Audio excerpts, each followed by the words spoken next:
Hola amigos, ¿qué tal? Stuart here from Spain Speaks with a bit of a feedback video today. Bit of feedback on the video from yesterday through the comments section. Go over some of those points that were raised by various people.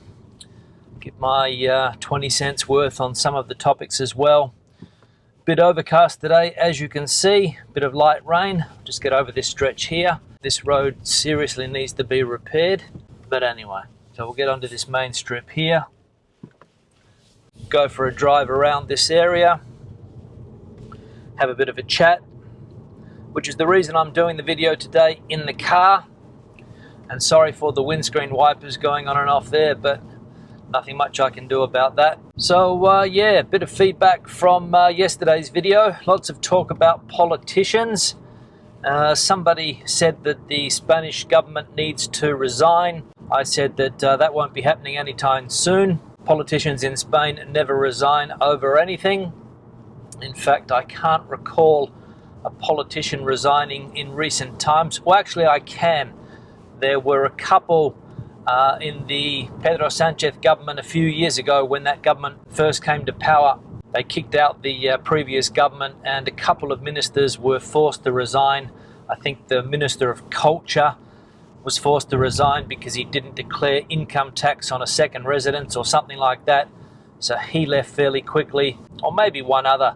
But apart from those two, maybe, I can't think of anybody else in recent times or in the time that I have been living there. But if you can remember a politician that has resigned voluntarily, please let us know. And somebody mentioned the amount of politicians in Spain. There is a huge amount of politicians, of course. Spain has that 17 autonomous community system, which means that there are 17 autonomous governments. Put on top of that the central government, plus you've got all of your councils, your municipal governments as well. So there's a lot of politicians. To give you an idea, the Madrid community has more politicians than the state of California.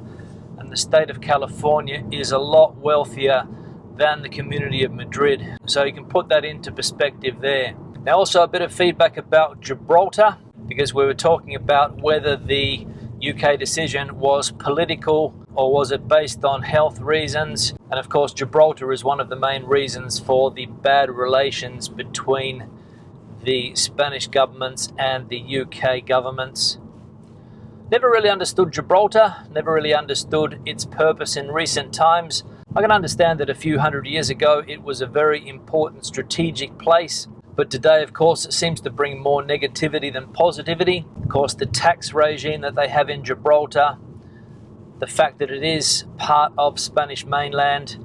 Spain wants it back, let's be honest. The UK doesn't want to give it up, so it's always a point of contention between the two governments. And it has been for years and years. I've never been there, so I don't really know what it's like, but it is one of those things that is difficult to understand in the year 2020.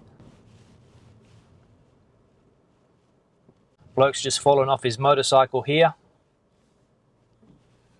The wet roads caused him to fall off. Put the hazard lights on and we're waiting here. Okay. He's all right. But you got to be careful on these roads, especially riding those scooters around the place. You can fall off very, very easily. Roads here really, really slippery. I've noticed it on bicycles when I've been riding my bike around here. Really, really dangerous. And there's a part of the town where they have like these cobblestones or these typical Portuguese stones. You can see them here on the footpath. There's a part of the town where the roads are made with those. And it's very, very slippery, very, very dangerous, and poor guy falling off there, but he seems okay. So yeah, the decision for the UK, political or health. I think health is the main reason at the end of the day, but I'm sure that there will be some type of political bargaining going on behind the scenes, things that we don't see, things that governments do behind closed doors.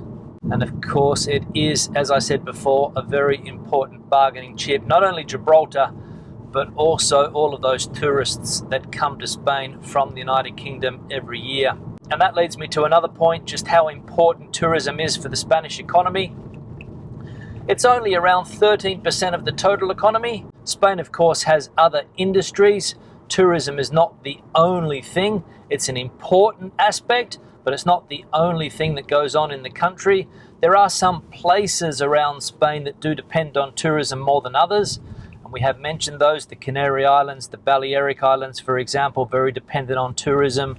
Places like Benidorm, of course, very dependent on tourism as well. But for the whole Valencian community, tourism is about 14 or 15%. But in a place like Benidorm, I think it would be a lot more. British tourism is about 40% of the total tourism industry there. And of course, it's those summer months in Spain where tourism is so important. Because as we know, something like 83 or 84 million people visited Spain last year. And of course, this year, a completely different story.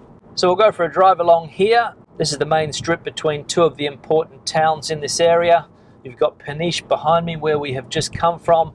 And we're heading to a place today called Baleal, which is an important town for surf tourism. It's an industry that's really popped up here in the last few years. Surf tourism. Lots of people coming from the northern European countries down to Portugal to learn to surf. And of course, all of the industries around that benefit from those people coming down here.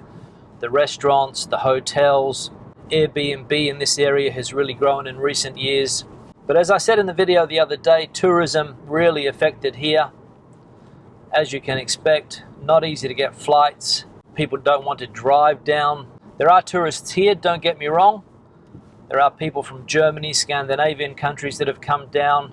Portuguese people that live in France and other European countries returning here for a bit of a holiday. Although a lot fewer than other years also, I have noticed. But as we mentioned yesterday, a lot of people don't really feel that it's safe to travel anywhere this year, preferring to stay at home. I've got friends in Madrid that are staying relatively close to home this year. Instead of going to the coast, they're staying closer to home. Now I'm just going to go to a business here quickly, so I'll pick up the video when I come back. All right, got that out of the way. Just had to go into a business there and check something. So we'll start to head back. Now I read another comment from someone who said that they prefer my travel videos. They prefer to see me out and about traveling around places. But unfortunately that's impossible at the moment in Spain. You have to wear a mask everywhere you go now. Don't really feel like walking around towns when it's hot with a mask on. It's what you have to do. So I've sort of put the travel videos on hold for the time being. And let's be honest, there's not a lot of travel videos going on in Spain at the moment. Primarily because people can't get there. And secondly because, as I said, with that mask rule, you have to be walking around the streets now with a mask on. They are compulsory virtually everywhere you go, in every situation. Doesn't matter whether there's social distancing rules going on or not. I don't really want to be recording videos with a mask on.